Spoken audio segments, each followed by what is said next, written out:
Bonjour Bruno Le Maire. Bonjour Jean-François Killing. Pour les impôts des plus modestes, si les marges sont disponibles, il y aura une nouvelle baisse, promesse de François Hollande hier à la Fondation Jean Jaurès. Ça y est, le président est en campagne. Oui, il a vite quitté François Hollande les habits de président, qui visiblement lui convenaient pas très bien, pour endosser les habits de candidat des petits intérêts, candidat des petits calculs. Il a été un président sans vision, et il est déjà un candidat sans projet, qui se contente de distribuer un argent qu'il n'a pas aux Français, en pensant qu'il peut les acheter. Petits intérêts, petits calculs, mais quand vous regardez quand même des baisses d'impôts, la prime additionnelle de 800 € pour les professeurs des écoles, les instits, c'est que ce sont quand même des annonces nécessaires pour des catégories qui sont en difficulté financièrement. Nécessaire. Pourquoi est-ce qu'on n'augmente pas le niveau des petites retraites? Pourquoi est-ce qu'on n'augmente pas le niveau des retraites des agriculteurs qui est très faible? Pourquoi est-ce qu'on ne diminue pas les cotisations des artisans, des commerçants au RSI qui sont totalement excessives? Pourquoi? Pourquoi des cadeaux aux uns et pas aux autres? François Hollande, il pense qu'on peut acheter les Français. Il pense que cette vieille politique qui consiste à redistribuer de l'argent qu'on n'a pas, ça peut convaincre les Français. Mais ce que je vois dans cette campagne de la primaire, c'est que les Français, eux, ils ont le sens de l'intérêt général. Eux, ils savent qu'on redressera le pays avec un projet collectif. À droite. Je parle de la primaire à droite. Les Français ont parfaitement conscience que nous ne redresserons le pays qu'avec un projet collectif au service de l'intérêt général. François Hollande est au service de petits intérêts particuliers et au fond, à son seul service, celui de sa réélection. Alors pour l'instant, Bruno Le Maire, vous êtes le troisième homme dans les sondages de cette campagne de la primaire à droite. François Fillon, lui, accélère. On a entendu ce matin les reportages sur France Info. Il y avait un meeting 2.0 à Issy-les-Moulineaux avec des militants qui réagissaient à ces propositions en direct. C'est moderne. C'est très bien, justement, si on peut voir émerger des nouvelles façons vous faites des meetings en manche courte, la en politique. chemise. Moi, je ne suis pas simplement en manche courte, je vous rassure. Je fais simplement des réunions publiques où je ne fais pas de grands discours. Ça fait maintenant plusieurs mois que je fais ça, où je demande d'abord au public de s'exprimer, de poser ses questions, parce que je pense que les Français en ont ras-le-bol des grands discours politiques, et ce qu'ils attendent avant tout, c'est qu'on écoute leurs préoccupations, c'est qu'on soit auprès d'eux et qu'on échange avec eux. C'est ce que je fais depuis plusieurs mois et je compte bien continuer comme ça. Alors, j'ai envie de vous demander qu'est-ce qui vous différencie de François Fillon, d'Alain Juppé, voire de Nicolas Sarkozy, qui n'est officiellement pas candidat. À part votre âge, même si vous n'avez plus 20 ans, hélas. Bruno Le Maire, qu'est-ce qui vous 3 différencie? fois, hélas, Jean-François Equilly. Pas 3 fois 20 ans. Pas 3 fois Pas 20 ans. 3 fois 20 ans, mais 3 fois hélas, parce que 20 ans est quand même un bel âge. Qu'est-ce qui vous différencie d'eux? C'est qui sera le plus libéral? Je regardais les propositions des uns et des autres. Vous êtes tous à peu près autour de 100 milliards d'économies pour le projet à venir. Non, mais je crois qu'il y a de vraies différences et c'est tout l'intérêt de la primaire et de la campagne de le montrer. Première différence, je propose un renouvellement politique complet, avec le non-cumul dans le temps des mandats, la démission de la fonction publique pour les hauts fonctionnaires. Vous dites surtout suppression de tous les fonctionnaires territoriaux, par exemple. Alors ça, c'est une autre proposition, mais enfin déjà, sur le renouvellement de la vie politique, je suis le seul à proposer ce renouvellement de la vie politique et à proposer que ce soit les Français qui le décident par référendum en juin 2017. Deuxième différence, je ne propose pas, contrairement à d'autres concurrents, qu'il y ait un quinquennat unique, un mandat unique. C'est une vraie différence, parce que pour moi, le mandat unique fera du président de la République un président impuissant, incapable de mener à bien les transformations nécessaires de la vie politique, parce que dès le premier jour de son mandat, il sera un président sortant. Et que par ailleurs, j'estime qu'en démocratie, il faut toujours rendre des comptes aux Français. Troisième différence sur la vision économique. Moi, je mets l'esprit de conquête... C'est la clé, l'économie. C'est la clé, c'est absolument essentiel, parce que c'est ce qui peut améliorer la vie des Français. Je considère que le plus important, c'est de restaurer un esprit de conquête dans notre pays. C'est de faciliter la vie des entrepreneurs, c'est de permettre aux salariés de bénéficier directement de l'amélioration de la situation des entrepreneurs. J'ai proposé un 13e mois défiscalisé pour les salariés. J'ai proposé d'augmenter l'intéressement et la participation. Et je fais de la réduction des dépenses publiques une nécessité absolue, mais pas l'objectif numéro 1.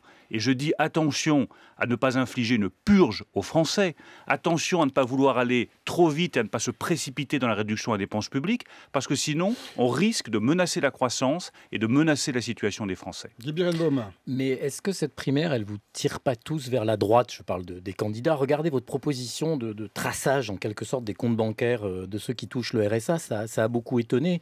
Vous vous attaquez pas trop aux Panama Papers. La fraude fiscale, c'est 80 milliards en France.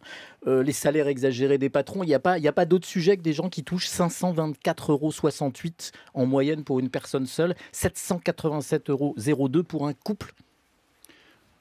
Je veux une France qui soit juste, avec un esprit de justice qui concerne tout le monde, que ce soit sur les aides sociales, sur les salaires des patrons dont vous avez parlé ou sur les Panama Papers. S'il y a un texte de loi proposé par Michel Sapin pour durcir les conditions sur les paradis fiscaux, je serai le premier à le voter. Sur les salaires des patrons dont on a parlé, moi je souhaite que les décisions des assemblées générales des actionnaires deviennent des décisions contraignantes. Il est question du salaire de M. Carlos Ghosn. Mais du salaire de Carlos Ghosn comme d'autres, je dis simplement, je voudrais que les décisions des assemblées générales deviennent contraignantes. Quand une assemblée générale, comme ça s'est passé chez Renault, dit non, ce salaire est excessif, c'est pas possible, eh bien que le conseil d'administration soit obligé de suivre l'indication de l'assemblée générale, alors que dans le cas de Renault, le conseil d'administration a contourné la décision de l'Assemblée générale. Il est souverain, et pour les aides sociales, il reste souverain. Eh bien, c'est la proposition. Tous les gouvernements proposent de légiférer Jean-François là-dessus, Achilly, c'est la proposition que je fais, que les décisions des assemblées générales en matière de rémunération des dirigeants des entreprises deviennent contraignantes et pas simplement consultatives. Et s'agissant des aides sociales, il faut simplement garantir à tous les contribuables que chaque euro d'aide sociale, et Dieu sait qu'elles sont importantes en France, va réellement à ceux qui en ont besoin. Ce que j'ai proposé est très simple, que les banques délivrent un certificat au département qui gère le RSA pour dire oui, nous vous garantissons que ce bénéficiaire du RSA n'a aucun revenu supplémentaire. C'est une question de justice, je maintiens ma proposition et je pense que c'est aussi dans l'intérêt des bénéficiaires du RSA parce que pour répondre à tous ceux qui pointent du doigt les assistés et qui disent vous ne méritez pas ces aides sociales, eh bien il faut garantir que les aides sociales vont à ceux qui en ont réellement besoin et qu'il n'y a pas d'abus. Et garantir aussi alors que les 4 milliards non réclamés par ceux qui en ont besoin le soient aussi. Exactement. C'est exactement ce que je propose. C'est un autre aspect de la proposition qu'on n'a pas vu, c'est que tous ceux qui, notamment, viennent du monde agricole, tous les travailleurs agricoles qui ne réclament jamais le RSA, puissent être mieux accompagnés par le département pour qu'ils puissent toucher des aides qu'aujourd'hui, ils ne vont même pas réclamer. C'est ça la justice. Et le cœur de mon projet, c'est rétablir cet esprit de justice partout en France et retrouver un esprit de conquête. Bruno Le Maire, vous n'avez pas l'impression que tous les pouvoirs successifs, chaque fois, s'énervent sur le salaire des patrons? Souvenez-vous, Nicolas Sarkozy qui avait fustigé les patrons voyous et les golden parachutes, les parachutes dorés. Et justement, il ne s'est rien passé. Jean-François Achilly, justement, ne nous énervons pas. L'énervement, c'est très mauvais pour la santé. Comme Guy Berenbaum l'a gentiment rappelé tout à l'heure, je n'ai plus 20 ans. Donc s'énerver à 47 ans, c'est très mauvais pour la santé. Mettons des règles claires, fondées sur un esprit de justice. Une assemblée générale. Mais ils gagnent trop, ces patrons? Vous pensez qu'ils gagnent trop? Je ne suis pas là pour juger s'ils gagnent trop ou s'ils ne gagnent pas assez. Personnellement, c'est des salaires que j'ai du mal, ne serait-ce qu'à me représenter. Et j'aimerais surtout que les salariés des entreprises qui réussissent puissent bénéficier davantage des résultats de cette entreprise. C'est mes propositions sur le 13e mois défiscalisé pour tous les salariés et l'augmentation de l'intéressement et de la participation. Mais pour qu'on arrête d'avoir ce débat qui est un débat récurrent en France, je refais une proposition très simple. Parce qu'il n'est jamais tranché. Oui, parce que ce qui n'est pas tranché, c'est que les décisions des assemblées générales deviennent contraignante. Bruno Le Maire, c'est donc Emmanuel Macron qui a proposé fortement hier à l'Assemblée de légiférer sur la question. Vous pourriez bosser avec lui, Emmanuel Macron. Je vous demande ça parce qu'il est l'invité ce dimanche de l'un de vos plus proches soutiens, Olivier Carré, député maire Les Républicains d'Orléans. Un de vos amis qui reçoit Emmanuel Macron, est-ce que l'ami de votre ami est votre ami? C'est la preuve de l'ouverture d'esprit d'Olivier Carré. Moi, je peux travailler avec tout le monde, à une condition. Parce que vous êtes très à droite, finalement, c'est droite contre gauche à l'ancienne. À une condition, c'est que ceux qui veulent travailler avec moi, et les portes sont grandes ouvertes, respectent strictement les propositions que j'ai faites et le projet qui est le mien pour les Français. Moi, je crois que c'est bon dans une démocratie qu'il y ait une droite et qu'il y ait une gauche. C'est bon qu'on n'ait pas tous les mêmes idées. C'est bon qu'il n'y ait pas de la confusion, mais qu'il y ait de la clarté. Mon projet est clair sur le rétablissement de l'autorité de l'État, sur le renouvellement politique, sur la liberté que je veux donner aux entrepreneurs, sur l'éducation dont je veux faire la priorité des 10 prochaines années. Mais M. Macron est un ovni politique, ou alors il y a la droite, puis il y a la gauche, et puis rien ne bouge. C'est pas très moderne, ça. C'est pas très gentil pour lui de dire que c'est un ovni, parce que les ovnis, vous savez, parce que lui est très ouvert, passent et disparaissent, mais je suis tout à fait ouvert, sous une réserve, c'est que chacun qui veut travailler sur la base de mon projet en respecte chacune des dispositions. Parce que le sentiment profond que j'ai, après 4 années à sillonner le pays, c'est que le vrai doute des Français, c'est est-ce que cette fois-ci, vous allez tenir parole? On a été tellement déçus, on a été tellement trompés. Il Et à un moment donné, on ne vous croit plus. Moi, je veux garantir aux Français la solidité de ma parole. Monsieur le maire, vous dites je veux travailler avec tout le monde. Dans l'hypothèse malheureuse pour vous, vous seriez battu, est-ce que vous pourriez travailler avec ceux qui seraient élus? J'ai cru entendre hier que vous refuseriez d'être Premier ministre d'un autre candidat à la primaire qui aurait gagné et qui gagnerait la présidentielle. J'ai bien compris? Vous avez parfaitement compris, mais le poste de Premier ministre est un poste extrêmement important. Vous passerez dans l'opposition. Beaucoup trop important pour le confier à quelqu'un qui ne partagerait pas pleinement le projet de celui qui aura gagné la primaire. Moi, je compte bien gagner la primaire.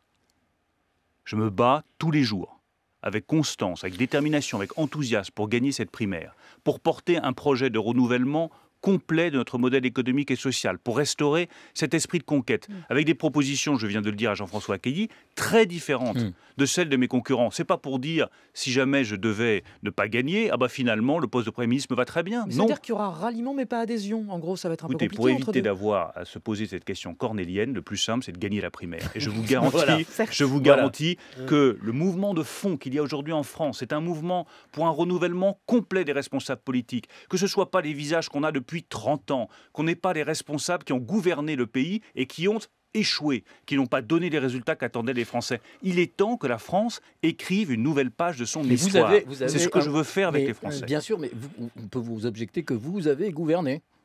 Je n'ai jamais gouverné le pays. Jamais. J'ai été responsable de l'agriculture française. Ça a été ma fierté et mon honneur. J'ai été responsable des questions européennes de manière rapide, on peut le dire, mais je n'ai jamais gouverné le pays. Gouverner le pays, c'est avoir été Premier ministre ou président de la République. Je n'ai jamais été ni président de la République, ni Premier ministre. Je vous l'accorde. J'aspire à devenir président de la République en 2017, je vous le confirme. À propos de la primaire, Bruno Le Maire, une décision a été prise, semble-t-il, en bureau politique hier soir. Vous n'étiez pas là. Les Français de l'étranger pourraient ne plus pouvoir voter par Internet. Vous confirmez cette décision ? Alors j'ai appris cette décision hier. Moi, ce que je souhaite, c'est que la primaire se passe bien. Pour que la primaire se passe bien... C'est un bureau piloté par Nicolas Sarkozy, mais en l'absence des 3 principaux candidats, vous étiez tous en meeting ou en émission. On était tous dans d'autres occupations, ça peut arriver. Je souhaite, moi, que la primaire se passe bien. Pour que la primaire se passe bien, il faut que tout le monde puisse voter. Et qu'il n'y ait pas des citoyens de premier ordre et des citoyens de second ordre. Nous sommes tous égaux, en droit. Je veux par conséquent que les Français de l'étranger puissent voter aussi facilement que les Français qui résident sur le territoire français.